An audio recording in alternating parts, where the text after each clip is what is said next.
بسم اللہ الرحمن الرحیم نحمده ونصلی علی رسولہ الکریم اما بعد 15 روزہ اسلامی عقائد کورس کے دوسرے حصے کا 17واں عنوان ہے صحابہ کرام رضی اللہ عنہم۔ صحابہ کرام رضوان اللہ تعالی علیہم اجمعین کو اسلام میں ایک بنیادی حیثیت حاصل ہے۔ اللہ تبارک و تعالی نے جیسے نبی کریم صلی اللہ علیہ وسلم کے قلب اطہر کو قرآن کے نزول کے لیے منتخب فرمایا، ایسے زبان نبوت سے پڑھے ہوئے قرآن کو سننے کے لیے صحابہ کرام کے کانوں کو منتخب فرمایا، اور اس پر عمل کے لیے اور امت کے لیے پہلا نمونہ بنانے کی خاطر صحابہ کرام کو اللہ تعالیٰ نے خود منتخب فرمایا۔ تو جیسے انبیاء اللہ تعالیٰ کا انتخاب ہیں، امت کے لیے نمونہ ہیں، ایسے ہی قرآن و سنت کے لیے جو پہلا نمونہ اللہ نے بنایا امت کی خاطر، وہ صحابہ کرام کو بنایا۔ تو اس لیے ہمارا یہ عقیدہ ہے کہ نبی کریم صلی اللہ علیہ وسلم کے تمام صحابہ کرام یہ اللہ تعالیٰ کا انتخاب ہیں۔ ان کے اندر کوئی عیب نکالنا یا ان پر اعتراض کرنا، یہ اللہ تعالیٰ کے انتخاب پر اعتراض ہے۔ دوسری بات یہ ہے کہ اللہ تبارک و تعالیٰ نے جب یہ اعلان قرآن پاک میں جگہ جگہ فرما دیا کہ اللہ تعالیٰ ان سے راضی ہیں اور وہ اللہ تعالیٰ سے راضی ہیں، تو پھر اس کے بعد کوئی بات باقی نہیں بچی۔ اس لیے کہ انسان دنیا میں آیا ہے تاکہ اپنے عقائد، اعمال، اخلاق ٹھیک کرے اور اللہ تعالیٰ کو راضی کرے، تاکہ دنیا سے جائے تو اللہ تعالیٰ اس سے راضی ہوں۔ ساری زندگی کی دوڑ دھوپ کا مقصد اللہ تعالیٰ کی رضا ہے، اور وہ رضا صحابہ کرام کو حاصل ہو چکی ہے۔ ہمارا کوئی پتہ نہیں کہ ہمیں اللہ کی رضا حاصل ہے یا نہیں ہے، لیکن صحابہ کے بارے میں قرآن نے کہہ دیا کہ ان کو اللہ کی رضا حاصل ہے۔ تو ایسے لوگ جن کے بارے میں پتہ ہی نہیں کہ ان کو رضا حاصل ہوگی یا نہیں ہوگی، ان کے بارے میں کیسے زبان درازی کر سکتے ہیں یا انگلی اٹھا سکتے ہیں، جن کو اللہ تعالیٰ نے اپنی رضا کی سند دے دی ہے اور قرآن میں اس کو بیان کر دیا ہے۔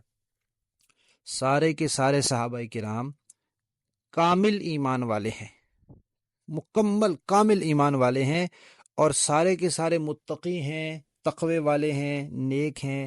سارے کے سارے صحابہ عادل ہیں، عدالت والے ہیں۔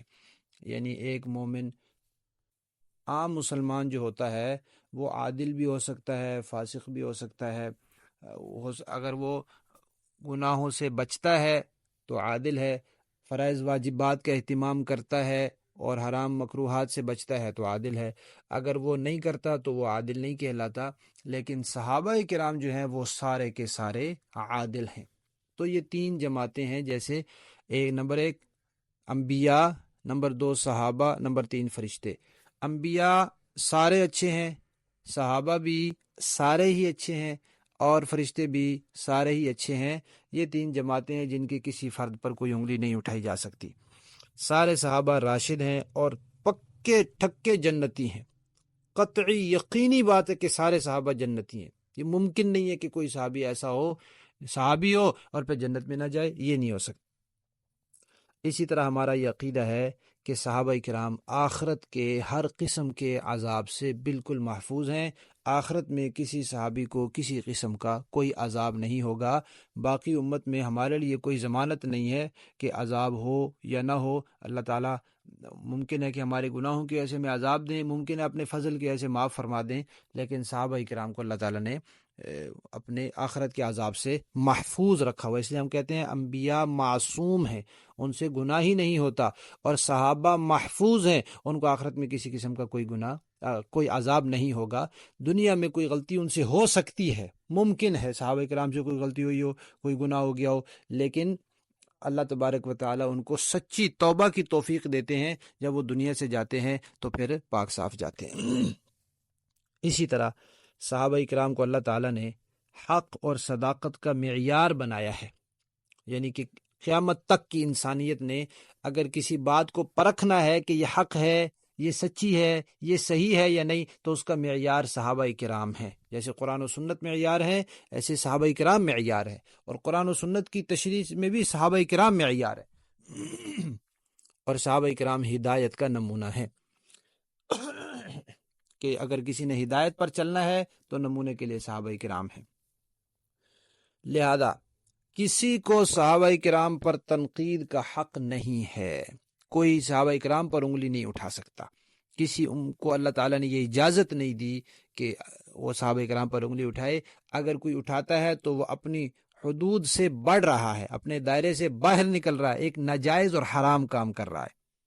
صحابہ کرام کو اللہ تعالیٰ نے آپس میں مرتبے دیے ہیں، جیسے انبیاء کے مرتبے ہیں، صحابہ کرام کے بھی مرتبے ہیں۔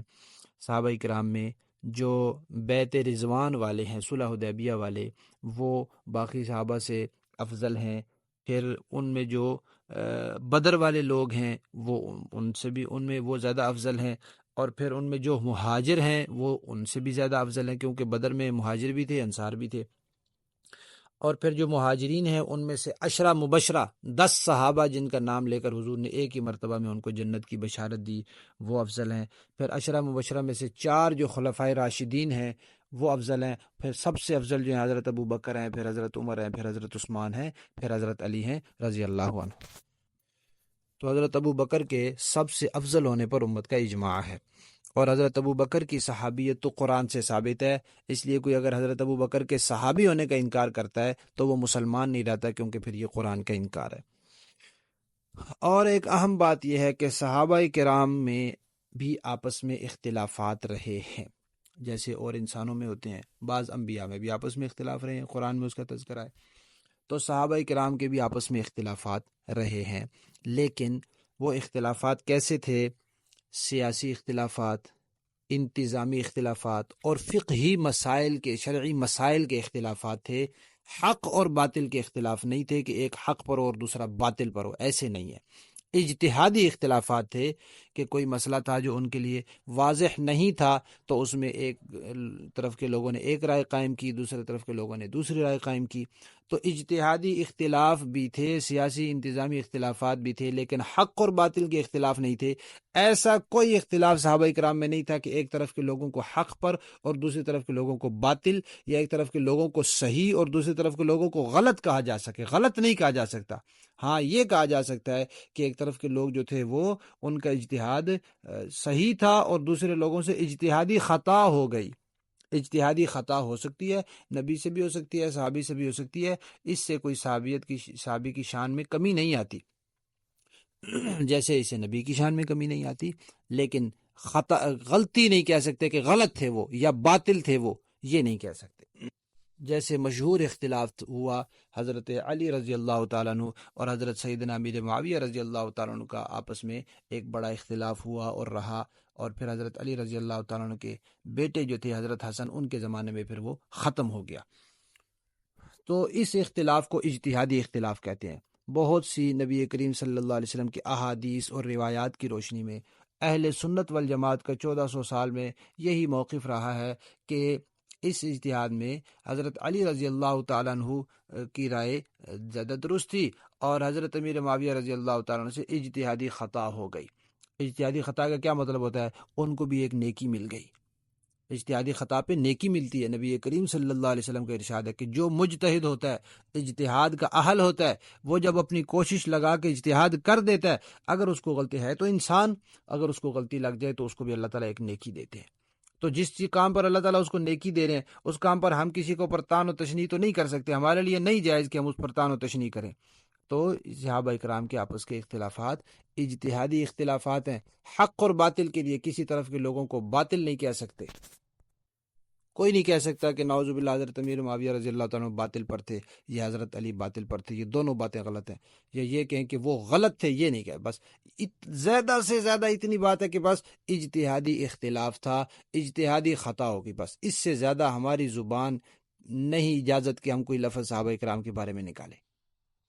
اسی طرح جیسے صحابہ کرام کے آپس کے اختلافات اجتہادی ہیں، کوئی حق اور باطل کا اختلاف نہیں ہو سکتا، اسی طرح صحابہ کرام میں کوئی بدعت بھی نہیں ہو سکتی۔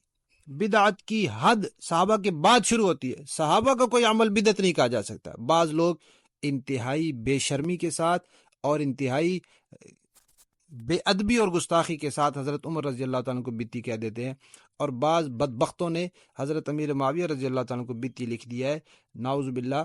یہ انتہائی گستاخی اور بے ادبی کی بات ہے۔ صحابہ کرام کا کوئی عمل بدعت نہیں ہے، بدعت کی حد صحابہ کے بعد شروع ہوتی ہے۔ جب حضور نے صحابہ کو نمونہ بنایا ہے، اللہ تعالیٰ نے صحابہ کو نمونہ بنایا ہے اور صحابہ کے ایمان جیسے ایمان والوں کو ہدایت پر قرار دیا ہے، تو پھر بدعت کہاں سے آگئی؟ پھر تو نعوذ باللہ یوں کہو کہ اللہ تعالیٰ نے بدعت کو نمونہ بنا دی۔ اگر صحابہ سے بدعت ہو سکتی ہے تو پھر گویا یہ اللہ تعالیٰ پر اور حضور پر الزام ہے کہ اللہ تعالیٰ کہہ رہے ہیں کہ نعوذ باللہ ان بدعتیوں جیسا ایمان لاؤ تو قابل قبول ہے، اور نعوذ باللہ حضور کہہ رہے ہیں کہ ان بدعتیوں پر چلو تو وہ میری سنت پر چلنے جیسا ہے۔ تو یہ اگر کوئی صحابہ کو بدعتی کہتا ہے تو وہ اللہ تعالیٰ اور نبی کریم صلی اللہ علیہ وسلم پر اعتراض کرتا ہے۔ ایسے بدبخت کو اپنے ایمان کی فکر کرنی چاہیے۔ سورہ انفال کی آیت نمبر 47 میں ہے اولئک هم المؤمنون حقا، وہ پکے ٹھکے مومن ہے۔ اور بہت جگہ قرآن پاک میں ہے، سورہ توبہ کی آیت نمبر 100 میں بھی ہے رضی اللہ عنہم ورضوا عنہ، اللہ ان سے راضی ہو گئے، وہ اللہ سے راضی۔ اور سورہ حدید کی آیت نمبر 10 میں ہے وَكُلًّا وَعَدَ اللَّهُ الْحُسْنَى، ان سب سے اللہ نے بھلائی اور اچھائی کا وعدہ کر لیا ہے۔ اور سورہ بقرہ کی آیت نمبر 137 میں اللہ تعالیٰ فرماتے ہیں فَإِنْ آمَنُوا بِمِثْلِ مَا آمَنْتُمْ بِهِ فَقَدِ اهْتَدَوْا، صحابہ کرام جیسا ایمان لاؤ تو پھر یعنی کہ جن چیزوں پر وہ ایمان لے ان پر تم بھی لاؤ، یعنی جتنی ان کی ایمان کی طاقت تھی اتنی تو نہیں ہو سکتی ہماری، لیکن جن چیزوں پر وہ ایمان لائے ہیں تم بھی لاؤ تو تم کامیاب ہوگے، ورنہ نہیں۔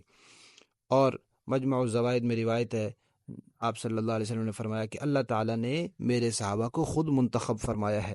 اور مسلم شریف میں روایت ہے، آپ نے فرمایا کہ میرے صحابہ میں سے کسی کو برا نہ کہو، کسی کے بارے میں کوئی نازیبا نامناسب لفظ نہ کہو۔ اور ترمذی میں تو آپ نے فرمایا، جو ہم جمعے میں سنتے رہتے ہیں، اللہ اللہ فی اصحابی، میرے صحابہ کے بارے میں اللہ سے ڈرنا، اللہ سے ڈرنا۔ اور ایک مصنف عبد الرزاق کی روایت ہے، آپ صلی اللہ علیہ وسلم نے فرمایا اکرموا اصحابی، میرے صحابہ کا اکرام کرو، اس لیے کہ وہ تم میں سب سے بہتر ہیں۔ تو پوری امت میں سب سے بہتر، بلکہ انبیاء کے بعد پوری دنیا میں جو سب سے بہتر ہیں وہ صحابہ کرام ہیں۔